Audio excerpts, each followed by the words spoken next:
So, if I ask you now, what keeps you going through your bad days?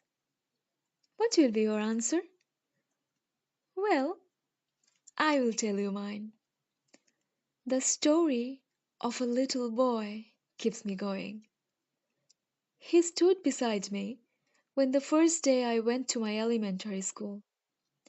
So did he when I was in the international departure to come to Newcastle to start my postgraduate study in Newcastle University.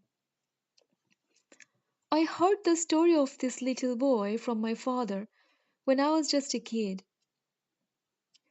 Being orphaned at the age of 3, the only family the boy was left with was his grandmother.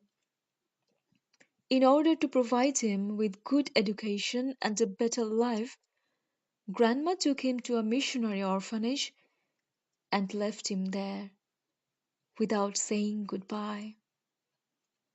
As time passed, the boy proved himself to be the brightest of them all among his fellow students.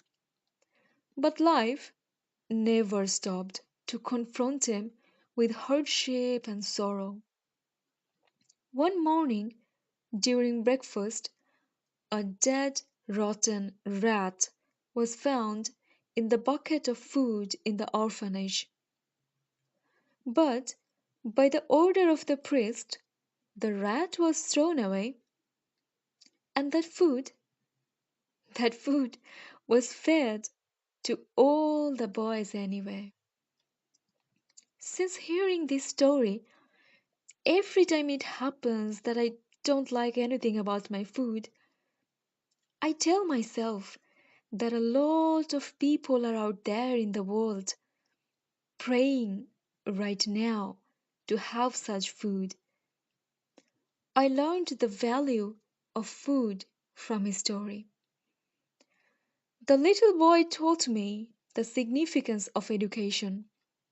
He guided me all through my academic life till today, as I'm doing my master's in Newcastle University.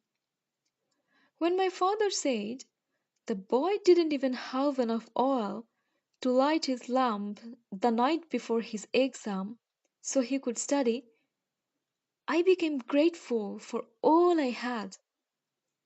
His story showed me how privileged I have always been. So, as a person, I never let go of this little boy. Wherever I am, whatever I do, I always feel like he's holding my hands with his tiny little fingers and taking me towards my goals. His story gives me strength.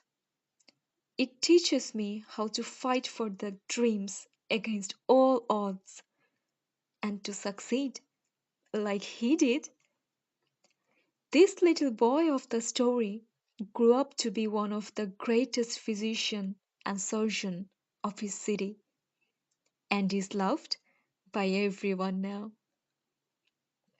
I still remember how he was with me when the first day I went to my elementary school, taking the very first step towards education.